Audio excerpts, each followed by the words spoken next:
Good morning and welcome to another GM Tips. This time I'm going to focus a little more on the Villain Codex. Not that I didn't last time with the Machiavellians. This is, again, more fantasy, probably, but you could do these things for modern things, too. Again, I'm not going to go...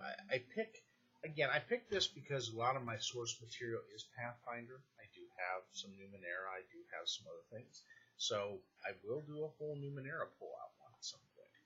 Keep that in mind, Monty Cook Games. I will. So, but this one I want to talk about different types of villains outside of the Machiavellian villains. This is any type of different thoughts. So, you've probably been there, done that, done most of them, and are sitting there wondering, okay, who can I run for my villains next? Whether they're minor, big villains in my whole thing, what can I do? So I'm going to look at some great ideas. And by the way, if you haven't got this, sorry, you should. All right. So different types of villains.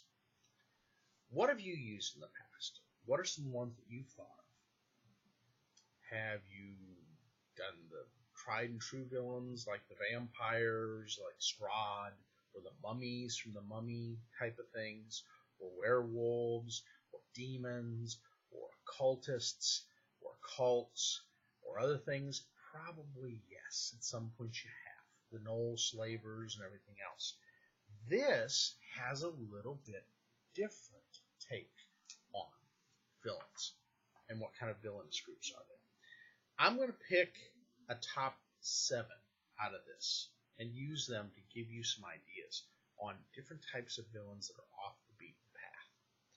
Let's take a look at the Villanous Cruel Musketeers on page 54. These are like you remember the Three Musketeers where they had the Cardinal Richelieu's group of villainous type of Red Guard, the Cardinal's Guard? Well, this would be your Cruel Musketeer types. As it says here, this piece of paper held in my hands is an official decree from His Majesty the King. It strips me of my rank and orders the dissolutions of the Queen's Musketeers. While I would like nothing more than to defy the King, storm the palace, save our Queen from her bondage, and restore her good name. And now is not the time. Instead, we will dissolve to the hills and the countryside. And now we become a rogue element. Now, they have a couple story hooks that they can throw in there for these type of characters. Again, in a fantasy setting, these are pretty powerful things because now you've got muskets, your black powder firearms. For steampunk, a little bit probably downplayed. So you could do a musketeer group that's a little more modernized. For modern realms, not a big deal. It could be a rogue element of guard for the palatial guard or the intergalactic guard. But they give you some plot things in here that are really kind of cool, and I want to look at this a little bit. The musketeer idea is kind of an interesting deal because they once were legitimate, but they're not anymore.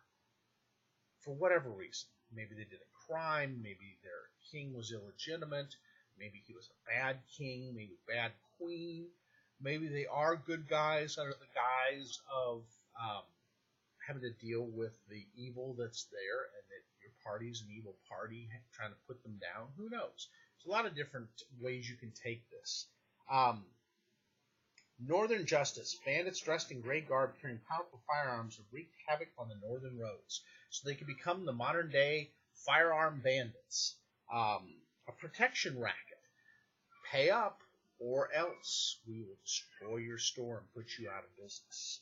A traitorous offer. So they were once legitimate, but all of a sudden the cardinal has taken them out of their legitimacy by promising power and riches and wealth, and for them to become the most powerful gang of musketeers in town. So there's a lot of different plot hooks you can take it on. The cool part is that you can start from your low levels to your high levels in here. And I love that they have them. So they have the recruits, the adventurous cats, the magical support right here. The dragoons, those are your veteran troops that don't easily spook or shock out of that group. Your freebooting captains, that are more the captain of the guard, and then your baroness who controls them all. There's a lot of ways you can take this type of plot. And the cool part is they were once legitimate, but now they're the very thing trying to bring down the fabric of the Empire.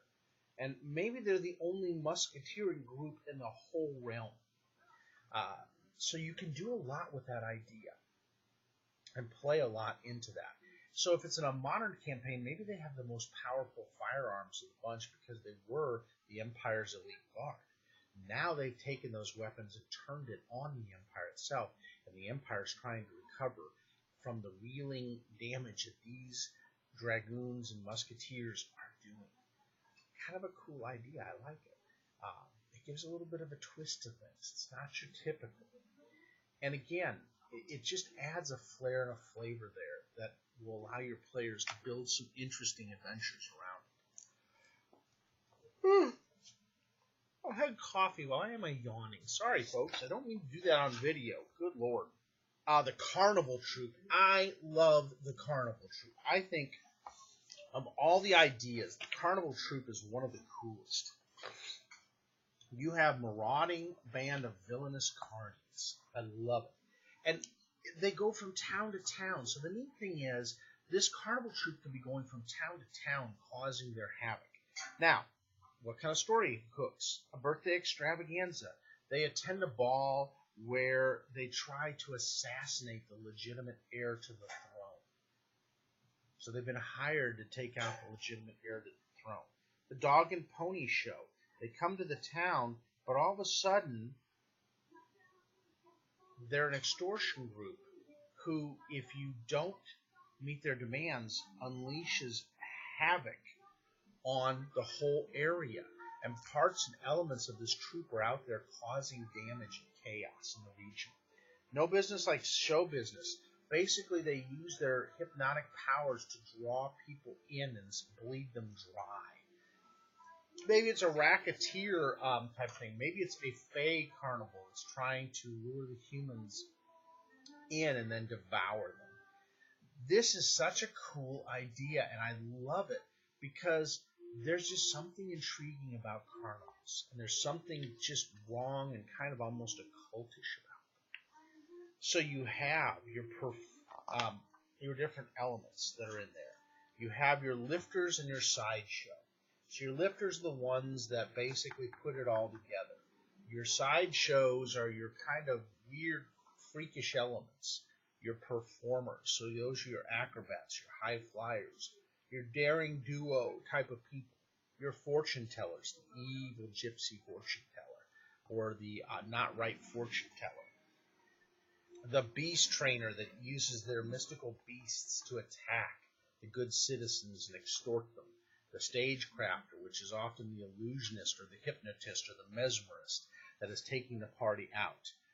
Your ringmaster, who is definitely a mesmerist, who has you mesmerized into their show.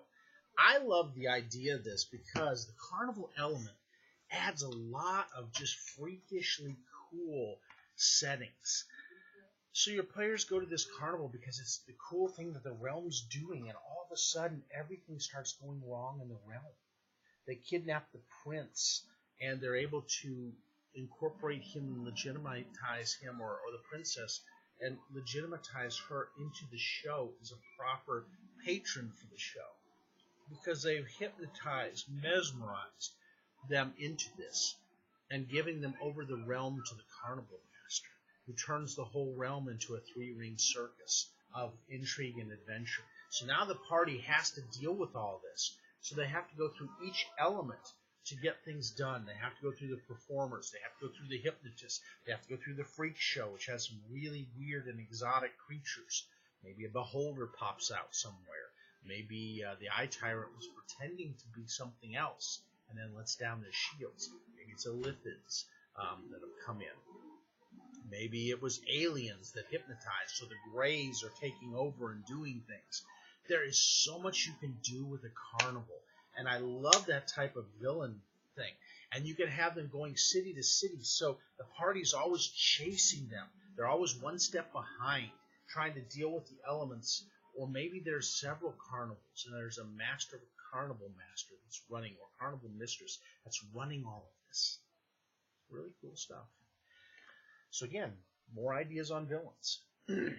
Let's take a look at the secret society. I always love the secret societies. So I'm going to go to 198 and take you to the secret society. Because again, these are a little bit more off of the norm. So you see they've got the Egyptian gal sitting on the throne of Bast. I always love that. So the secret society is working behind the scenes to either gather powerful knowledge or undermine a church element or undermine the legitimate things. Talk about Machiavellian. This is a perfect Machiavellian setting right here, where the secret society is trying to influence things from behind the scenes. The initiates, when the story hooks here are the initiate. When the parents of an impressionable young heir learn that she has become involved with a secretive club, their attempts to investigate backfire. In fact, if anything, she becomes that much more entrenched in there, and they fight the family. So the party has to deal with what happened to her. How do we get her out? And how do we get her to quit believing that this is the right thing to do?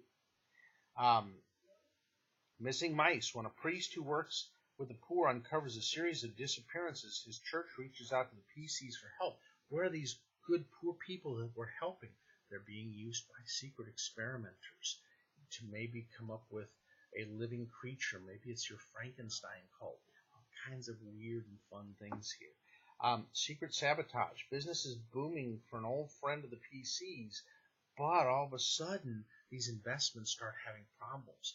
Fires, explosions, hidden things going on to undermine it.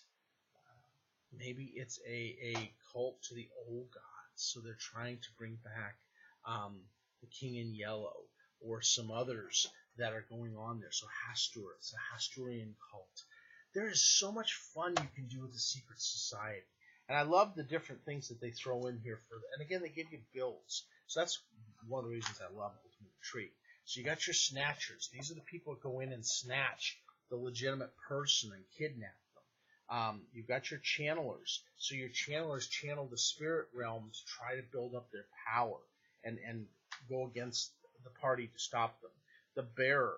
They protect the society's assets and are always the strong arm muscle of the society. The caller. They're the wild arcane that tries to bring out what really is going on with the party. They're the mystical, magical effects. Your high sire in the society. So that's a higher level initiate. And then your high talent, whoever's running the whole organization. There's so much you can do with secret societies because they are that. They're secret. There's very little known about them. The party has to dig in and find out things in order to combat them. Otherwise, they're flying blind. They don't know how to take them down. They don't know how far their tentacles reach. Think about Hydra. Hydra's a perfect example if you want to use something in the superhero thing. Hydra's tentacles are everywhere. Cut off one head, 2 more, 3 more grow back. They're so entrenched in the society. AIM was another one that was there for the technological end of things, as is Hydra, AIM, and what's the other one? The 3. You guys will name them out there, but maybe it's a secret ninja group that is running around causing chaos. Again, there's so much you can do with this idea, and I love these secret societies because you can use that idea time and again, and they can be with different groups. So maybe one's an undead one, maybe another one's a power one, maybe one's an outer god and goddess one, maybe another one's the old gods and forgotten knowledge. So in a modern campaign, going back to the Egyptian deities and the old deities, maybe the Black Pharaoh, which is also part of the old gods. You can do a lot to really deal with this kind of situation and put in these tendrils and webs of intrigue and mystery. And these people have elements that they're working with. So keep that in mind. Whether it's a fantasy, whether it's a modern type of thing, there's so much you can do with these secret societies. All right, so that's 3 of them.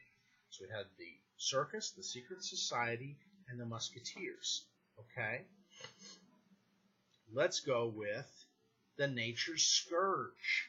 So, these are the ones that are trying to take out the nature world. Civilization claims to value progress, but it always seeks stagnation. Its people go inside the markets and buy what they have no incentive to learn on how to provide for themselves.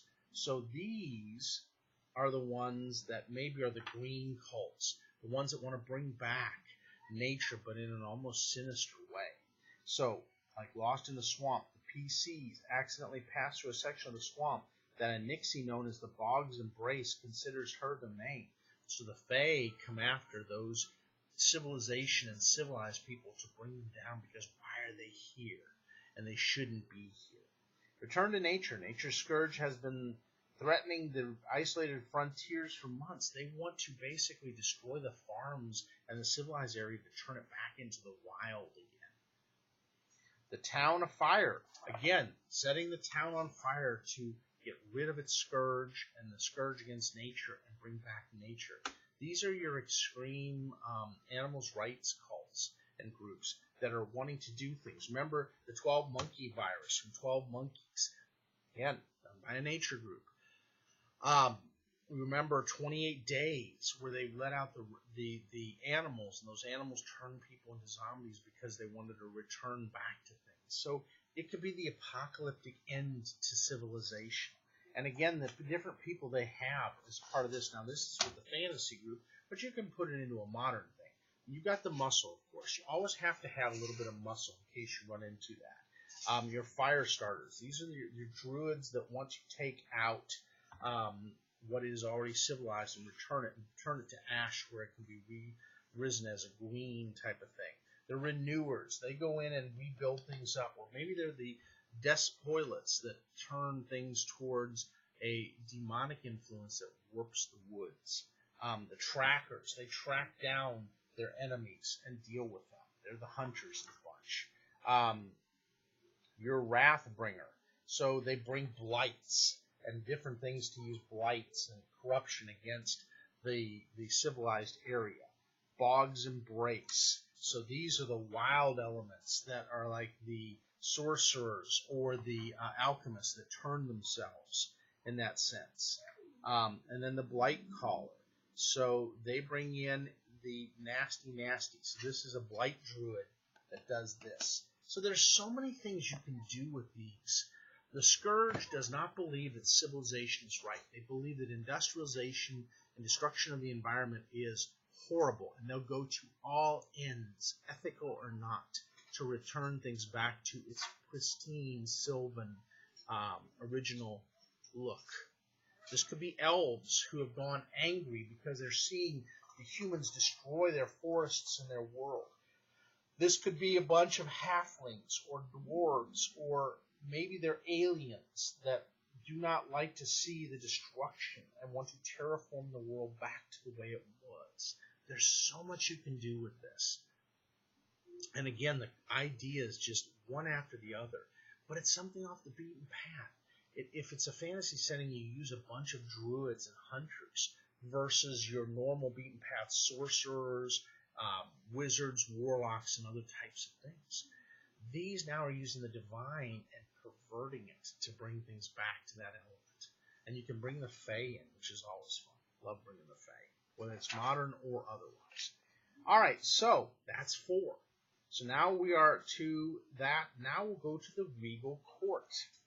This is the Court of Intrigue. This is your Machiavellians that I talked about in the last one. These use the regal areas of the court to get their influence. Maybe it's a marrying into another group and taking over the empire through marrying in, like Catherine did with medieval France in Reign and other things.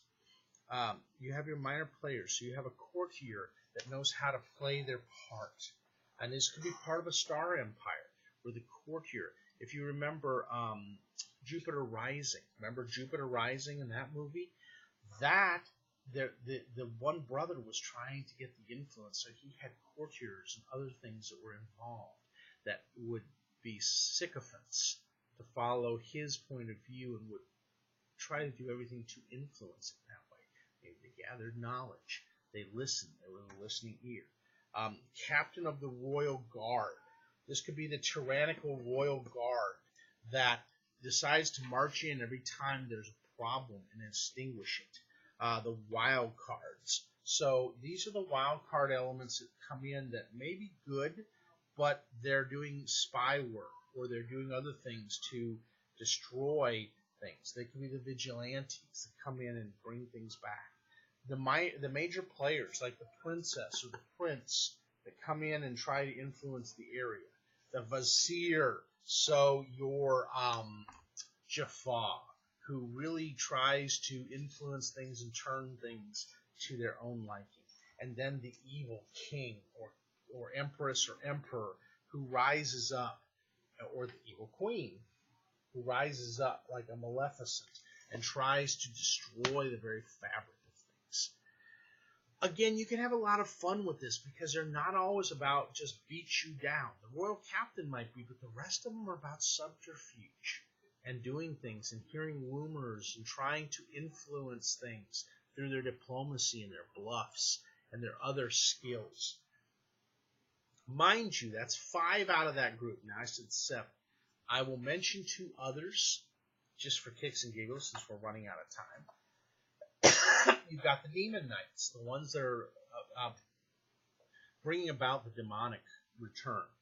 And your corrupt guard. That's your guard that's going through and extorting and doing different things to have their own influence in an empire. Maybe they don't believe in the ruler, so the guard's going to take over with the general. There's a lot of different things, and I love this book for it. Now, those were 7 out of a possible 29.